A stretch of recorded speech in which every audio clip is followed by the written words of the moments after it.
बहुत सारे व्यूअर्स का बार बार ये क्वेश्चन आता है, ये कमेंट आता है कि सर हम डिवोर्स कितने तरीके से ले सकते हैं। कहने का मतलब ये है कि डिवोर्स उनको यदि अपने पत्नी से लेना है तो कितने प्रकार से डिवोर्स लिया जा सकता है।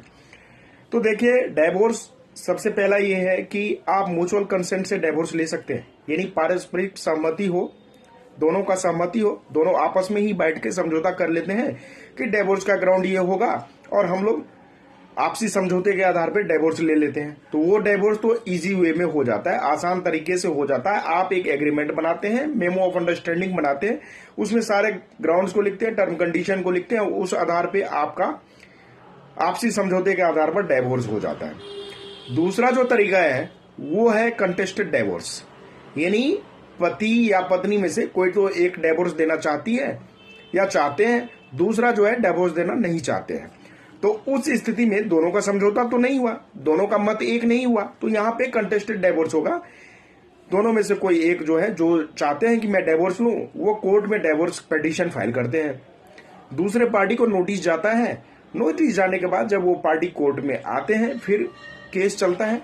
यदि उनको आपसी समझौते के आधार पे डिवोर्स लेना हो तो वो बोलते हैं मीडिएशन में मैटर को भेज दें, वहां पे जाके हम सेटल करेंगे। वहां पे जाके दोनों बैठते हैं, बैठ के बात करते हैं। यदि डिवोर्स ही लेना है तो उस पर बात करते हैं, या समझौते के आधार पे दोनों को अपना पिटीशन यदि उनको वापस लेना है तो फिर वहां से वो पिटीशन कोर्ट में भेज के मीडिएशन का जो ऑर्डर होता है उस आधार पे अपना आगे पिटीशन विड्रॉ कर सकते हैं या फिर म्यूचुअल में उसको कन्वर्ट कर सकते हैं।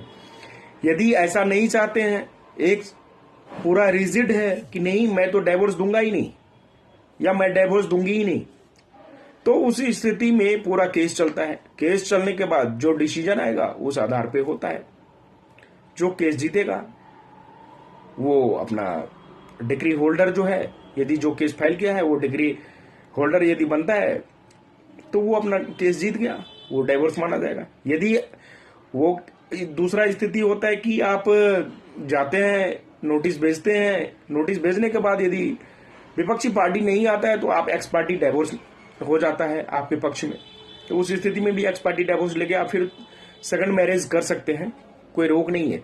तो इन दो तरीकों से आप हिंदू मैरिज एक्ट के अंतर्गत डिवोर्स ले सकते हैं, बाय म्यूचुअल कंसेंट और बाय कंटेस्टेड डिवोर्स, दोनों ही स्थिति में ले सकते हैं। लेकिन मेरा तो सलाह ये रहेगा कि यदि दोनों का नहीं बन रहा है तो आपस में बैठ जाए, बैठ के और आपसी समझौते के आधार पर म्यूचुअल डिवोर्स ले लें तो बेटर रहेगा।